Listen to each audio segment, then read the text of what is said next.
সকালবেলা ঘুম থেকে উঠে দেখি মুষলধারায় বৃষ্টি হচ্ছে। তো অনেকক্ষণ ওয়েট করার পর আমি বাসন মাজতে বসে গেলাম। আর সেভাবে অনেক দিন হয়ে গেল বৃষ্টিতে ভেজা হয় না। অনেক দিন পর বৃষ্টিতে ভিজে ভিজেই সকালের কাজগুলো সেরে নিচ্ছি। কারণ তোমরা আমাকে ক্যামেরার সামনে দেখেছো নাচ গান করতে। আর আমার তো কি বলবো, বিয়ের আগে তো শরীরে সেরকম কোনো জ্বর সর্দি কাশি ছাড়া আর কিছু ছিল না। এখন তো সারাদিন আমার ওষুধ চলে। তো বৃষ্টিতে ভিজে ভিজে কাজ করে নিলাম।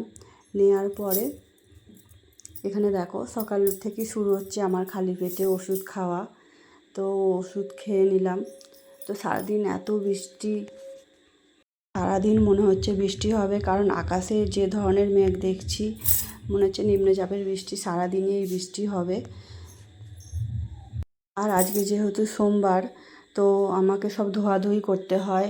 আর আজকে এটা শ্রাবণ মাস বলে নয়, আমি সারা বছরই সোমবার করি। তো এই দিনটা আমার নিরামিষ চলে। তো বৃষ্টি আর থামছেই না।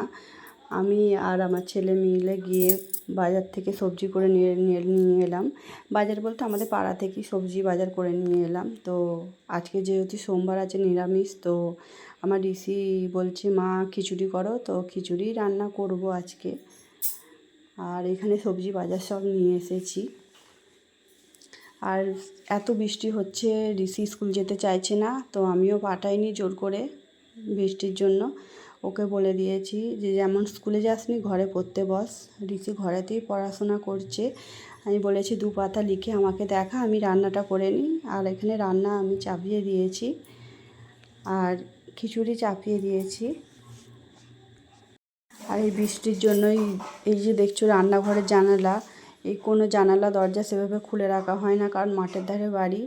আর এখানে দেখো রান্না হয়ে গেছে, আমরা খেতে বসেছি। আর কারেন্ট চলে গেছে, আজকে সারাদিন লাইটটা আপ ডাউন করছে।